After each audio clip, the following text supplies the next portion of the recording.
The world knew him as the man who could never be caught, the street-smart detective with a cockatoo on his shoulder and a catchphrase that defined a generation. But on a cool May night in 2001, the script was flipped in a way that no Hollywood writer could have invented, and the hero of the primetime screen found himself standing in a dark parking lot, staring at a scene that would destroy his legacy forever. If you were watching television in the mid-1970s, you remember Tony Baretta. He was the undercover cop who defied authority, the master of disguise who lived in a rundown hotel with his bird, Fred. Robert Blake wasn't just acting the part, he inhabited it. He projected an aura of tough, untouchable cool that resonated with millions of Americans who felt the system was rigged. Every week, he looked into the camera and delivered the line that would eventually become the most ironic epitaph in Hollywood history. "Don't do the crime if you can't do the time." It was a warning to the bad guys, a mantra of justice. But 25 years later, as sirens wailed through the streets of Studio City, that sentence would hang in the air like a thick, suffocating fog. Because on this night, the crime had been committed, and the only person standing there to face the time was Baretta himself. The transition from beloved icon to prime suspect didn't happen over years of decline. It happened in the span of a single, deafening gunshot that shattered the silence of a Los Angeles suburb. To understand the blood on the seat of the Dodge Stealth, you first have to understand the chaotic, desperate energy that Robert Blake carried with him long before that night. By 2001, the golden age of the 70s was a distant memory. Robert Blake was 67 years old, a man whose career had cooled, but whose intensity had never waned. He was living a quiet, almost reclusive life, until a whirlwind entered his orbit in the form of Bonny Lee Bakley. She was not a Hollywood starlet. She was something far more dangerous to a man like Blake.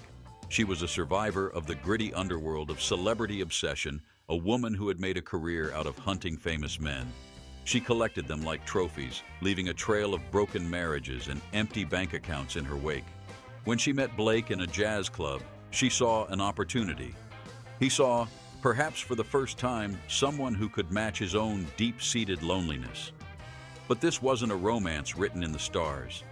It was a collision course set for disaster. They were two people from the wrong side of the tracks who had clawed their way to a semblance of comfort, only to find that their demons had followed them.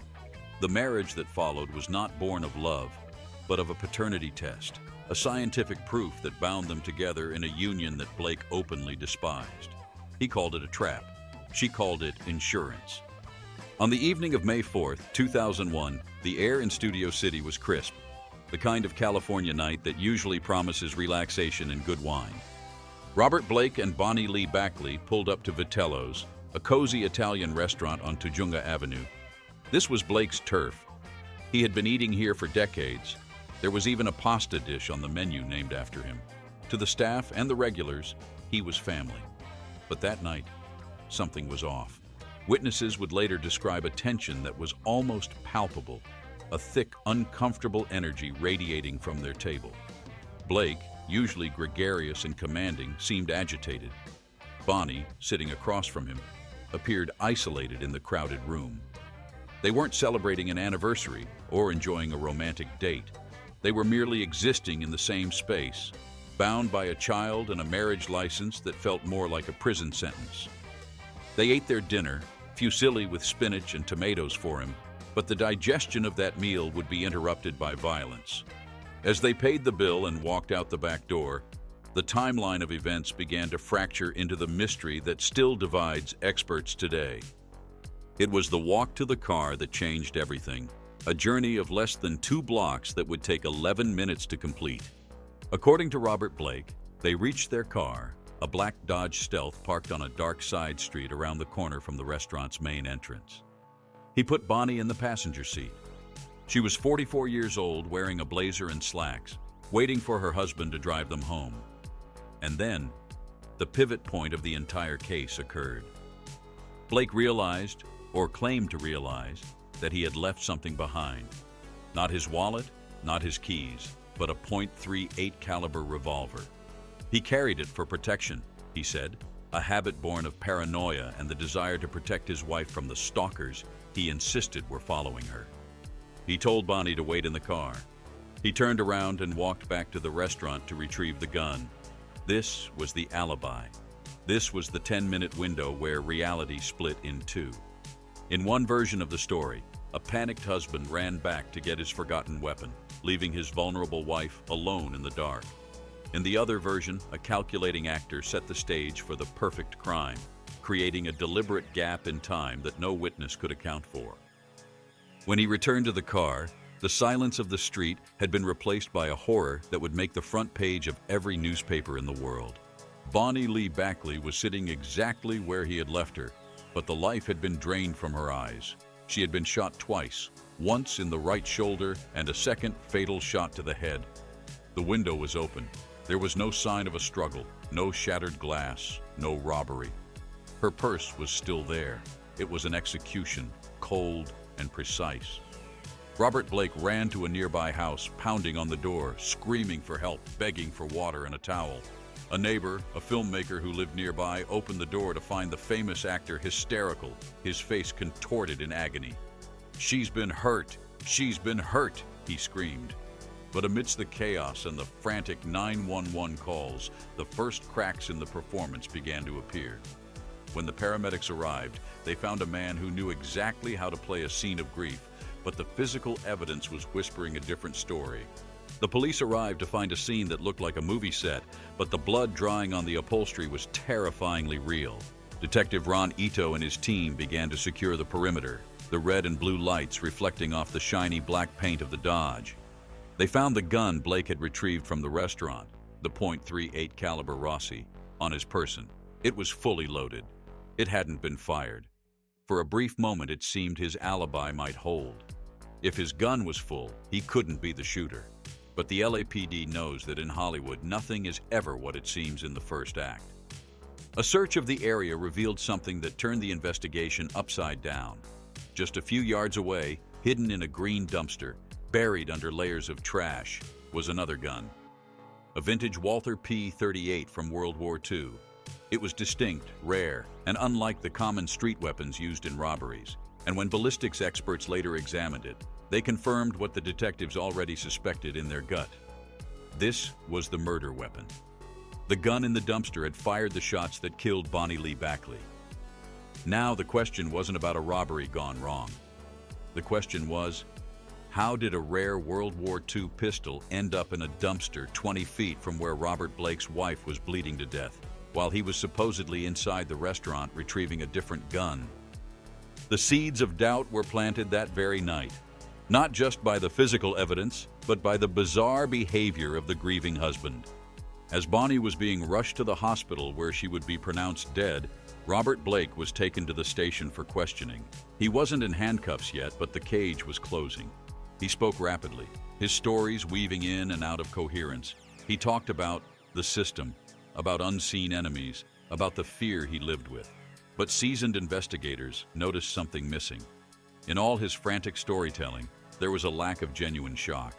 It felt rehearsed, like a monologue he had been practicing in front of a mirror for weeks. He was channeling Baretta, the tough guy who knew the streets, but he was forgetting that this wasn't a script where the hero is vindicated in the final commercial break.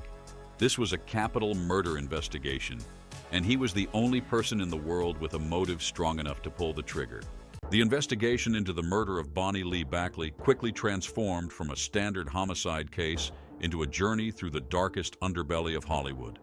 While the physical evidence at the crime scene was frustratingly inconclusive, no DNA on the gun, no gunshot residue on Blake's hands that couldn't be explained away, the detectives were about to receive a break that would blow the case wide open. It didn't come from a lab coat or a microscope. It came from the rugged, whisper-filled world of movie stuntmen. In the months following the shooting, the LAPD began to hear rumors circulating in the stunt community. Robert Blake wasn't just an actor. He was a man who respected the tough guys, the men who took the falls and threw the punches. Two names floated to the surface: Gary McClarty and Ronald Hambleton. These were men who had built careers on danger, but what Robert Blake had allegedly asked them to do terrified them more than any car crash or high fall ever could.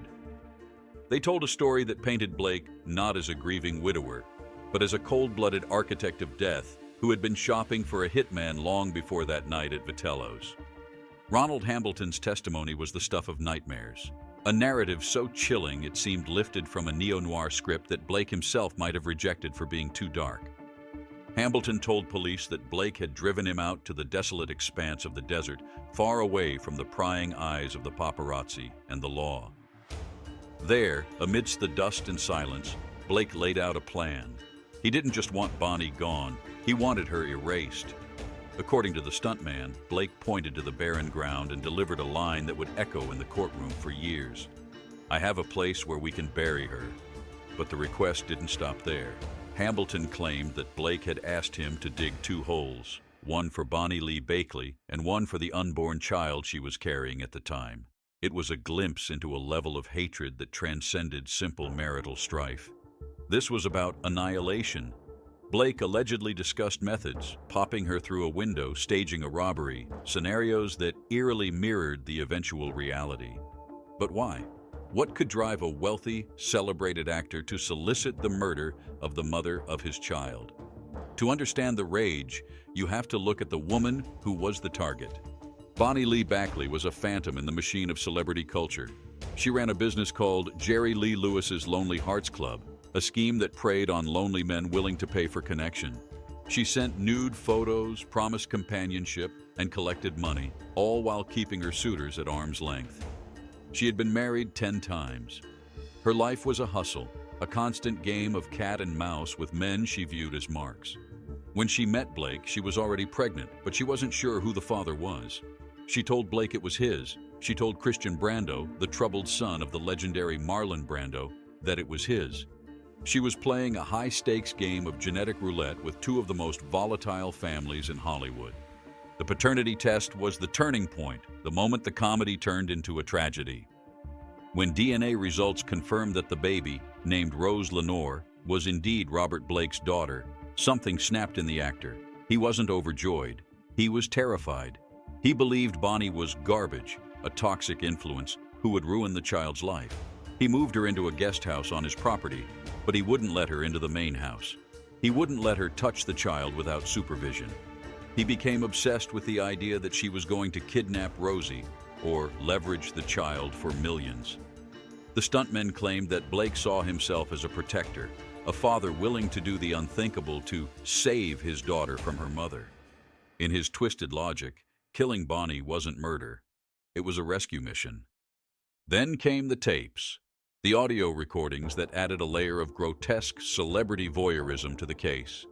Investigators uncovered phone conversations between Bonny and Christian Brando, revealing the dangerous triangle she had constructed. In one infamous recording, Christian Brando, burning with resentment over being tricked, was heard saying that someone should put a bullet in her head. While Brando was never a suspect in the actual shooting, his words provided the perfect smokescreen for Blake's defense team. They could point to Brando, point to the hundreds of men Bonny had scammed and say, "Look at the enemies list. Why are you focusing on the husband?" It was a valid question, but it couldn't drown out the testimony of the stuntmen who claimed Blake had tried to hand them a gun and a shovel. For nearly a year, Robert Blake lived as a free man under the shadow of suspicion, a person of interest, followed by cameras everywhere he went. He gave bizarre interviews, ranting about the police, the media, and his innocence. He appeared on television, crying, angry, and confused, often in the same breath. But the LAPD was methodically building their case. They were connecting the dots between the forgotten gun alibi, the rare murder weapon found in the dumpster, and the solicitation of the stuntmen. They were building a narrative of a man who tried to hire someone else to do his dirty work, and when they refused, decided to take matters into his own hands. On April 18, 2002, almost a year after the murder, the final scene of the second act played out. Police cars swarmed Robert Blake's home in Hidden Hills. This time, there was no VIP treatment.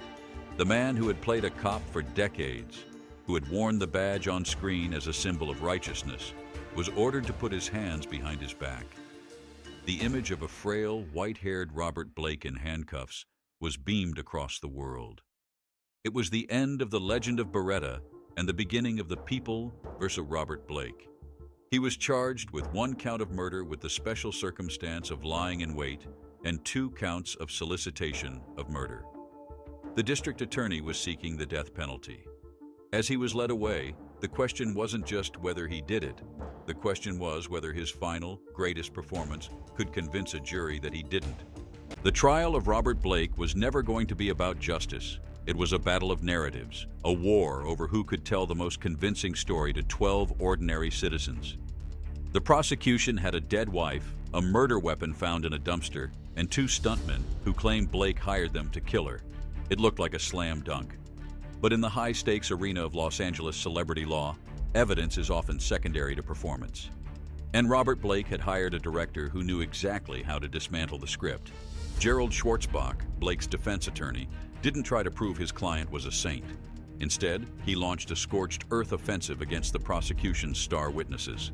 He painted Ronald Hamilton and Gary McLarty not as brave whistleblowers, but as drug-addled opportunists hallucinating on methamphetamine. Can you trust a man who sees snakes in his boots to send a Hollywood legend to prison? The defense seemed to ask. It was a masterclass in doubt. They argued that the stuntmen were looking for a paycheck, eager to sell their stories to tabloids. The defense hammered the reasonable doubt wedge until the cracks were wide enough to drive a truck through. They pointed to the lack of gunshot residue on Blake's hands, a scientific anomaly that they claimed proved he never pulled the trigger. They ignored the fact that he had washed his hands and that particles could have blown away. They focused on the absence, the silence in the data. On March 16, 2005, the air in the courtroom was so thick you could choke on it. After 9 days of deliberation, the jury returned. The world held its breath. When the clerk read the words, "Not guilty," Robert Blake collapsed. He didn't just cry. He disintegrated into the arms of his attorney, shaking uncontrollably. It was a scene of raw, primal release. He was free. The Baretta star walked out of the courthouse into the blinding flash of cameras, a free man in the eyes of the law. But while the criminal justice system had released him, a different kind of court was waiting, one where reasonable doubt didn't exist and where money, not freedom, was the currency of punishment. Enter the civil trial and the man who would become Blake's nightmare, Eric Dubin. The family of Bonny Lee Bakley wasn't satisfied. They launched a wrongful death lawsuit, a civil case where the standard of proof wasn't beyond a reasonable doubt, but merely a preponderance of the evidence. In other words, was it more likely than not that he did it? This shifted the entire battlefield, and this time, Robert Blake made a fatal mistake. He decided to testify. In the criminal trial, he had remained silent, a mysterious figure protected by the Fifth Amendment. In the civil trial, he took the stand, thinking he could charm the jury just as he had charmed audiences for decades. It was a catastrophe. Eric Dubin, the lawyer for Bonnie's children, was waiting for him. This was the Perry Mason moment the world had been waiting for. On the stand, Blake was arrogant, combative, and at times downright terrifying. He referred to the jurors as spectators to their faces. He rolled his eyes. He made jokes about the murder. Dubin systematically peeled away the lovable tough guy mask to reveal a man seething with rage. But the devastating blow came when Dubin cornered him on the alibi. He dissected the 10-minute window at Vitello's. He exposed the absurdity of a man leaving his wife alone in a dark car in a dangerous neighborhood to retrieve a gun he carried for protection. Dubin forced the jury to look into Robert Blake's eyes and see the cold calculation behind the forgotten gun story. He didn't need to prove Blake pulled the trigger. He just needed to show that Blake was the only person on earth who wanted Bonnie dead. The verdict of the civil trial was a stunning reversal of fortune that left Hollywood gasping. On November 18, 2005, the civil jury found Robert Blake liable for the wrongful death of Bonny Lee Bakley. The same man who had been declared innocent months earlier was now branded a killer by a different set of peers. The penalty was staggering, $30 million. It was a financial death sentence. The fortune he had amassed over a lifetime of acting was wiped out in a single afternoon. Blake sat there, stone-faced, as the verdict was read. There were no tears this time, only the cold, hard realization that while he had escaped the electric chair, he would spend the rest of his life in a prison of debt and disgrace. But the story didn't end with the gavel. The aftermath revealed the true cost of that night at Vitello's. Robert Blake filed for bankruptcy. He lived out his remaining years in a small apartment subsisting on Social Security and a Screen Actors Guild pension, a ghost of the man who once owned the screen. He spent his final days making YouTube videos, ranting to a camera in a cluttered room, still trying to convince the world of a truth that only he believed. He died in 2023, defiant to the end, taking the secrets of that black Dodge Stealth to his grave. Was it a botched robbery, a hitman's error? Or was it, as the civil jury believed, the final desperate act of a man who thought he could rewrite reality? The legal system gave two answers: innocent and liable. And in that contradiction lies the eternal mystery of the Baretta case. When the cameras turned off and the lawyers went home to count their millions, one person was left standing in the wreckage of two destroyed families. Rose Lenore was only 11 months old when she sat in that car, waiting for a mother who would never open the door again. She grew up not as the daughter of a Hollywood star, but as the living evidence of a crime that fascinated the world. Raised by her half-sister and shielded from the spotlight, Rose lived a life defined by a single horrific question: did the man who gave her life also take away her mother? For years, she didn't see Robert Blake. He was a distant, terrifying figure, the monster in the headlines. But as she grew older, the need for truth outweighed the fear. In a meeting that felt more like a scene from a Greek tragedy than a family reunion, an adult Rose Lenore finally sat down with her father. She was looking for closure, for an admission, or perhaps just a flicker of remorse. She found none. Robert Blake, stubborn to his last breath, looked his daughter in the eye and maintained the performance he had perfected since 2001.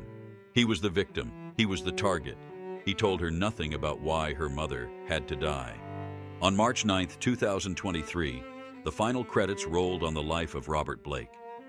He died at the age of 89 from heart disease, alone in Los Angeles. There was no state funeral, no outpouring of grief from the industry that had once crowned him a king. His death was met with a collective shrug, a final acknowledgement of a man who had long since ceased to be an actor and had become a cautionary tale. He died maintaining his innocence, taking the truth of those missing 11 minutes at Vitello's to the grave. But he left behind a legacy that is impossible to scrub clean. You can watch In Cold Blood, you can watch the reruns of Baretta, but you can never unsee the image of the man sitting in court, listening to a jury call him a killer in a civil suit. The tragedy of Robert Blake is not just a story about murder, it is the ultimate noir ending. It is the story of a man who spent his life playing anti-heroes who lived by their own code, only to find that in the real world, the code offers no protection against the truth. The gun in the dumpster, the stuntmen in the desert, and the blood on the seat, these remain the uncredited co-stars of his life. The legal system gave us a split decision: criminal innocence versus civil guilt. It is a paradox that allows believers to say he was framed and skeptics to say he bought his freedom. But perhaps the most chilling verdict comes from the silence that now surrounds his name. In the end, Robert Blake didn't get away with it. He lost his fortune, he lost his reputation, and he lost the chance to know the daughter he claimed he wanted to save. The Baretta bird has stopped singing. The catchphrases have faded. All that remains is a grave in a cemetery and a cold case file that everyone knows is solved, even if the handcuffs were never locked for good. The perfect crime isn't the one where you don't get caught. It's the one where you survive, but lose your soul in the process.